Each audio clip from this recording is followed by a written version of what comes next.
Hoy tengo el gran gusto de contar con un gran amigo. En esta ocasión me acompaña Alberto Andreu, con quien me embarqué en esta andadura de los intangibles hace ya muchos años. Alberto acaba de ser nombrado, justo ahora, presidente de DIRSE, la Asociación Española de Directores de Responsabilidad Social, por lo que aprovecho la oportunidad para felicitarle por este reconocimiento y darle las gracias por acompañarme hoy. Aún recuerdo el día en que, estando yo en BBVA y él en Telefónica, le llamé y le dije: Alberto, me han dado entre mis funciones la gestión de la reputación. Tú también la tienes, ¿no? ¿Y ahora qué hacemos? Desde esa pregunta hasta hoy han pasado casi 19 años desde que fundamos el Foro de Reputación Corporativa juntos, en el que avanzamos en proyectos, modelos y herramientas de gestión. La idea de aunar fuerzas, de compartir buenas prácticas, conocimiento y experiencias fue el germen clarísimamente de lo que hoy es Corporate Excellence. Y sin saberlo, diseñamos un sistema de innovación y conocimiento que es único y que es reconocido hoy por expertos de la talla de Robert Kaplan como el modelo de generación de conocimiento aplicado del futuro. De hecho, Corporate Excellence es lo que en el ámbito académico se llama un intermediario de innovación. Alberto es doctor en Economía y Empresa por la Universidad Pontificia de Comillas y actualmente combina la presidencia de DIRSE con su rol de profesor y director del Máster Ejecutivo en Recursos Humanos y Digitalización de la Universidad de Navarra. Es también Senior Advisor en EY en propósito corporativo y procesos de transformación a través de la reputación, la sostenibilidad y la marca. También es Senior Advisor en Atrevia y finalmente desempeña su rol como asesor del Consejo de Administración de Pascual. Alberto, vamos al lío. Una cuestión de reputación. Edición especial por el 10º aniversario de Corporate Excellence, Center for Reputation Leadership. Bueno, Alberto, bienvenido. Muchas gracias por la invitación, Ángel. Es una de las conversaciones que más ilusión me hacen en este 10º aniversario de Corporate Excellence. Y me gustaría empezar, Alberto, por conocer tu punto de vista sobre el rol de las empresas. Fíjate que, por darte un dato, ¿no?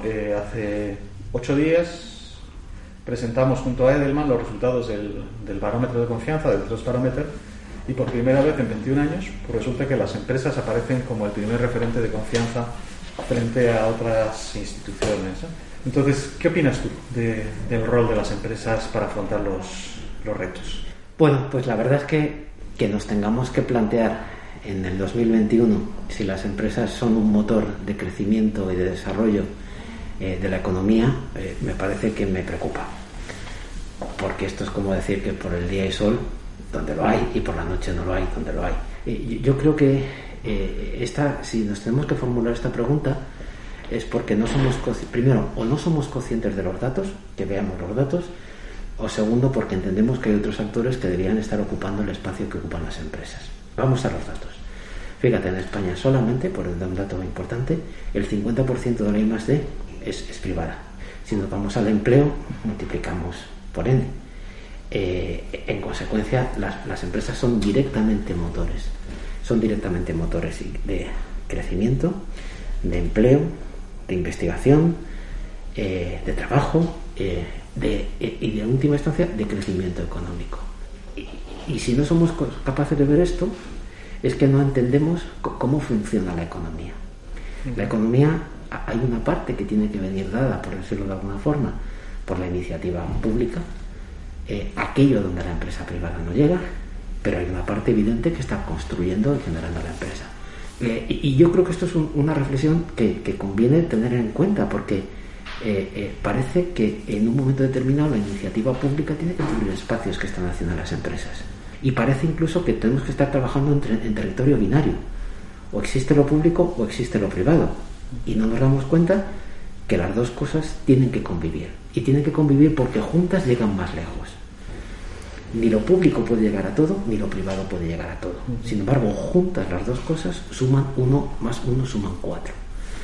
Y yo creo que esa es una reflexión que tenemos que hacernos. Fíjate, respecto de lo que es el barómetro de confianza, yo creo que es bastante es sintomático que por primera vez en 20 años las empresas ocupen el primer lugar. Y la reflexión que habría que hacerse es si es que las empresas han crecido o el resto ha perdido.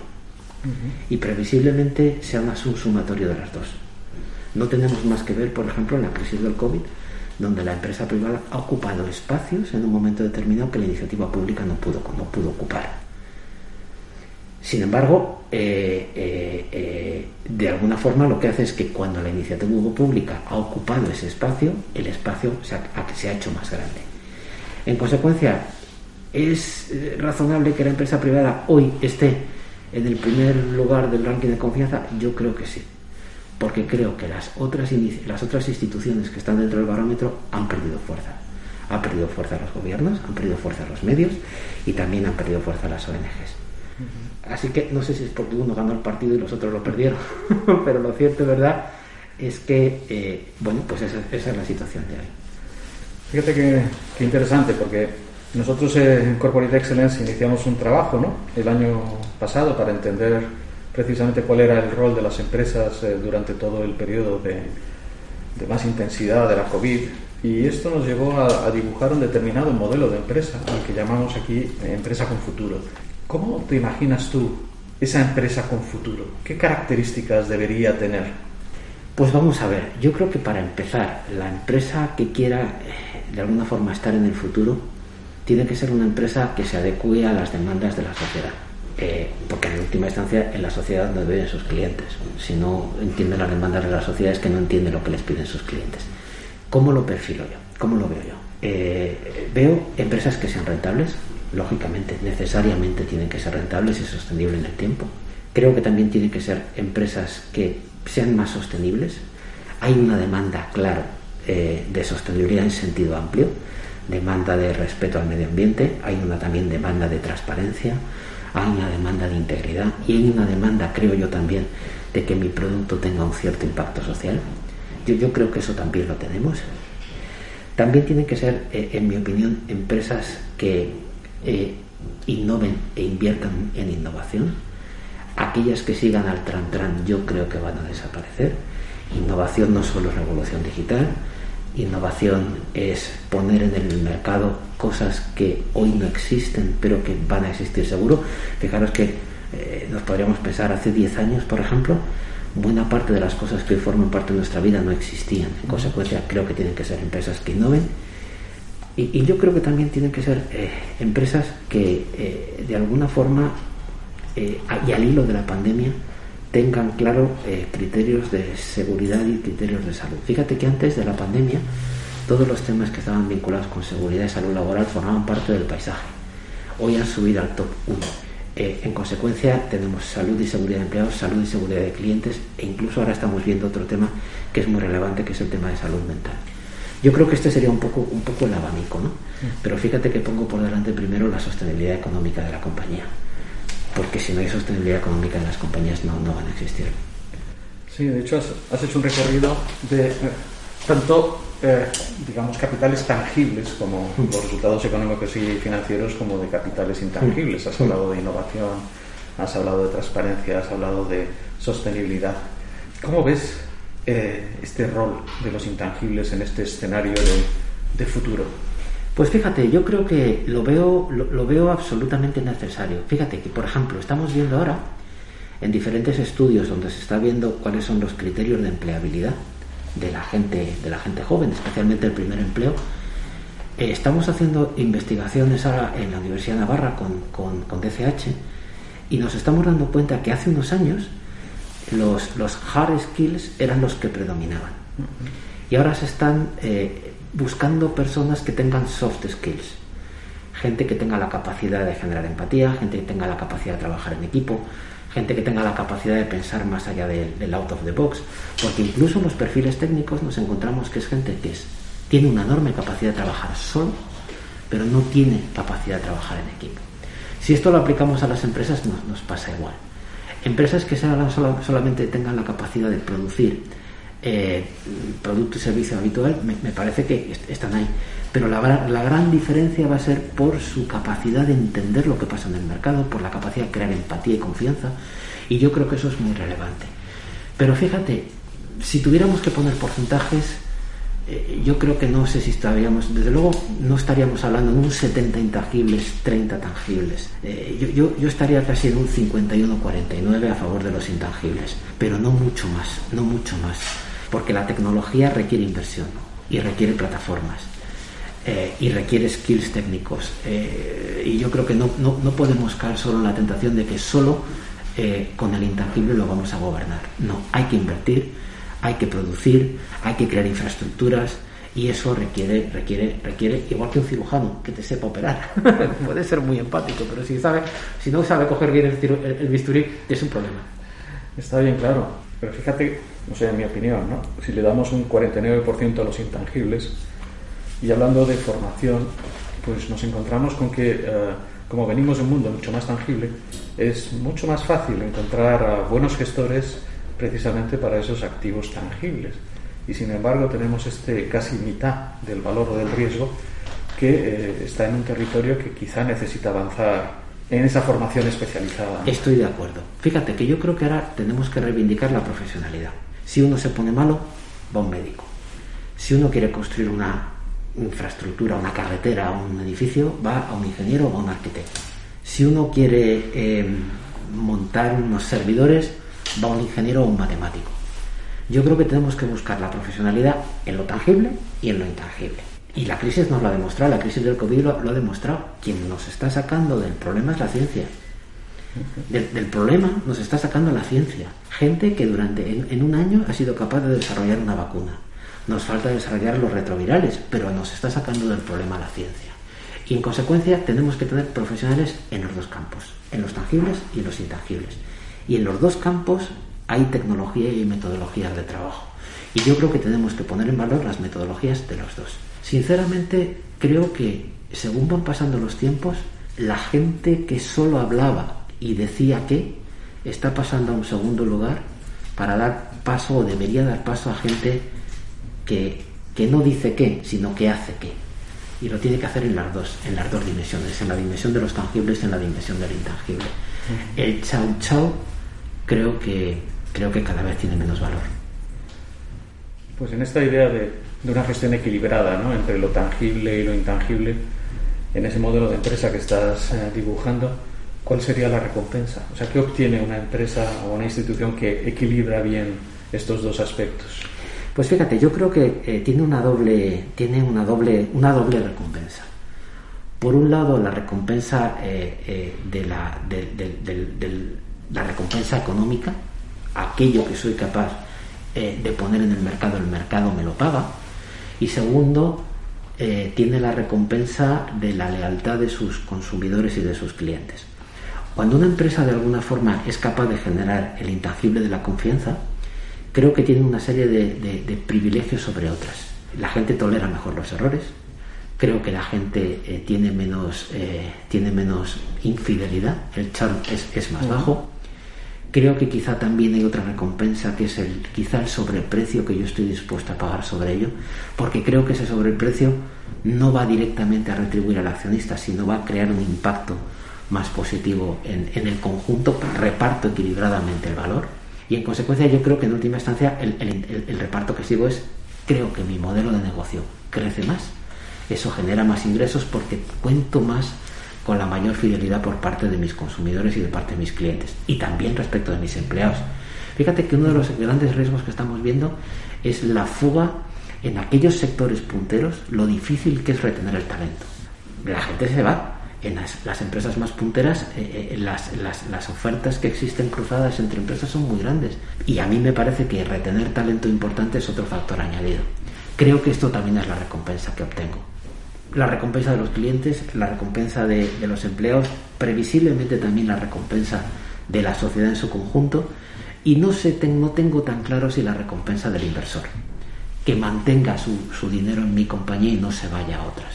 Esto es lo que estamos hablando mucho del valor a largo plazo, ¿no? Previsiblemente también ahí encontremos. Lo que pasa es que es verdad que para las empresas, llamemos más de economía real y menos unicornios tecnológicos, es más difícil competir para captar fondos de los inversores. Las cosas son así. Un unicornio tecnológico puede obtener inversiones por parte de inversores porque el múltiplo de crecimiento que puede tener si esa empresa va bien es muy elevado, mientras que en empresas por decirlo de alguna forma, de economía real o más economía tradicional, los múltiplos de crecimiento son mucho más limitados, difícilmente llegan a 2 dígitos. Ese equilibrio entre el corto plazo para un inversor y el largo plazo para un inversor es difícil de ver. Pero sinceramente creo que ese es el precio que pueden obtener las empresas que manejan los dos drivers, el del tangible y el del intangible. Fíjate que lo has sintetizado en estas empresas construyen confianza. Entonces, desde el punto de vista de la gestión, para construir confianza tenemos una herramienta que se llama reputación.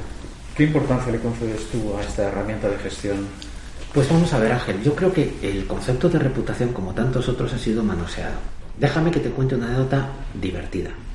Hace unos días hablaba con una persona que íbamos a contratar y me dijo, yo llevo muchos años trabajando en el mundo de la reputación y esa solo se dedica a evitar escándalos.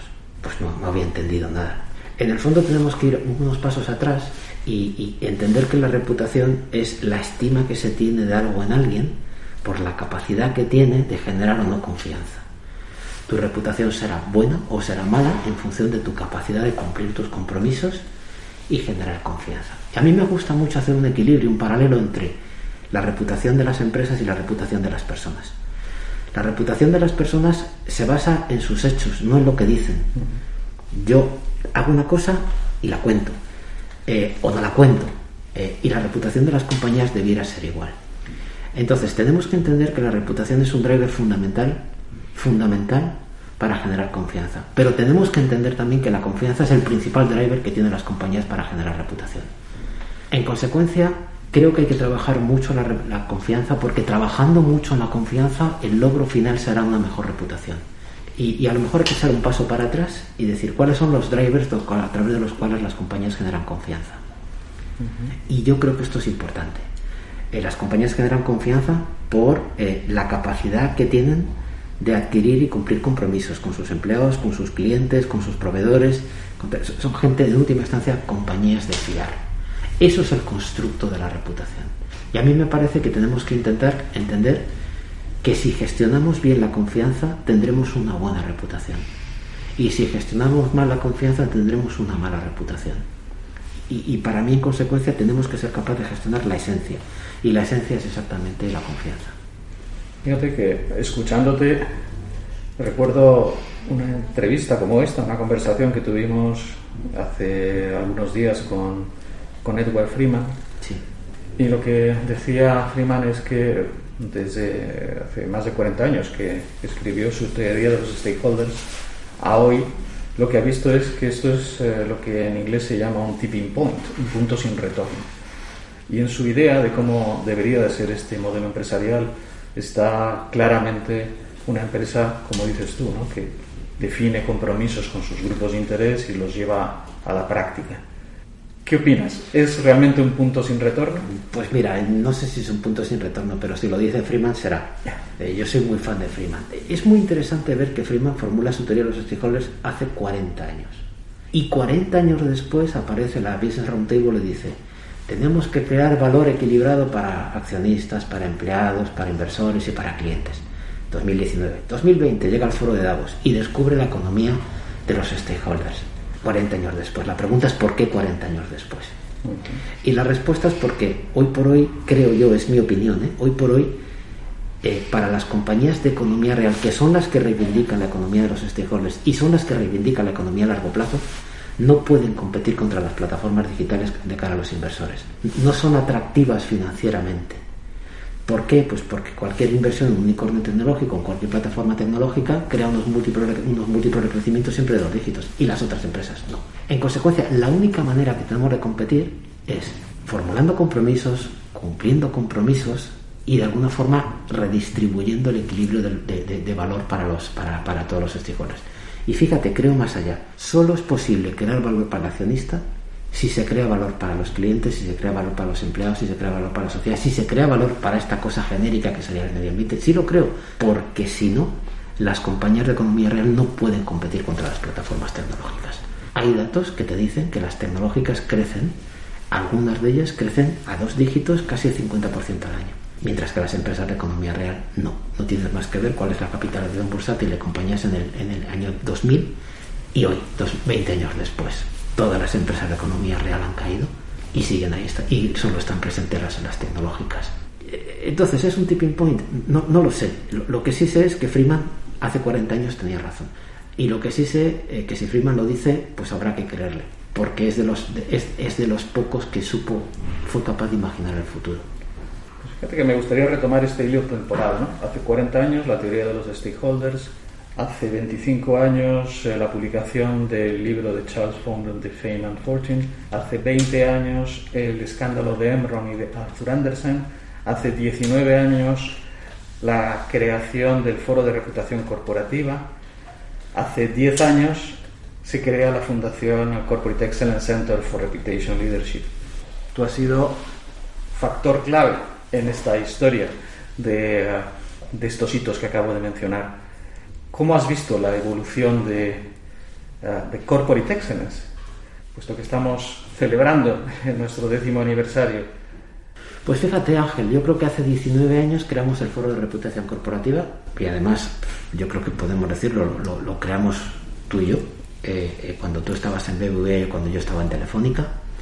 Yo creo que el paso a la creación de Corporate Excellence fue un paso importante porque agrupó algunas instituciones que estaban allí también trabajando en este mundo de los intangibles, y yo creo que Corporate Excellence está poniendo de alguna forma el punto de reflexión con conocimiento relevante en una materia que se presta al chau chau. Y yo creo que, como antes comentábamos, ¿no? Tenemos que encontrar gestores buenos para la parte hard, para la parte de los tangibles, y para la parte soft, para la parte de los intangibles. Y en esta parte de los tangibles, de igual forma que hay metodologías en la otra, también las hay. Y yo creo que seamos capaces de, en un mundo de ruido, poner tecnología y poner metodologías y poner de alguna forma technicality de gestión, me parece muy relevante. El único punto que me queda la duda es si en el mundo de ruido que nos forman las redes sociales y que nos forma la opinión medida en 140 caracteres o 280, la reflexión tiene un espacio. Me da miedo, pero no solamente por Corporate Excellence, me da miedo en general, que realmente cada vez estamos más al titular y al grito que a la reflexión y a la metodología. Pero no por eso Corporate Excellence tiene que hacer menos, tiene que hacer más, porque es un espacio de tecnología y de reflexión, y a mí me parece que eso es absolutamente necesario, porque si no terminaremos todos gritando mucho en el Twitter. Pues mira, para finalizar esta conversación retomo lo que acabas de decir. Corporate Excellence tiene que hacer más. ¿En qué tiene que trabajar más? ¿En qué tiene que esforzarse más? Pues mira, Ángel, no lo sé muy bien. Yo creo que la ruta es la misma, pero quizá de alguna forma tenga que ver la que se viene por delante.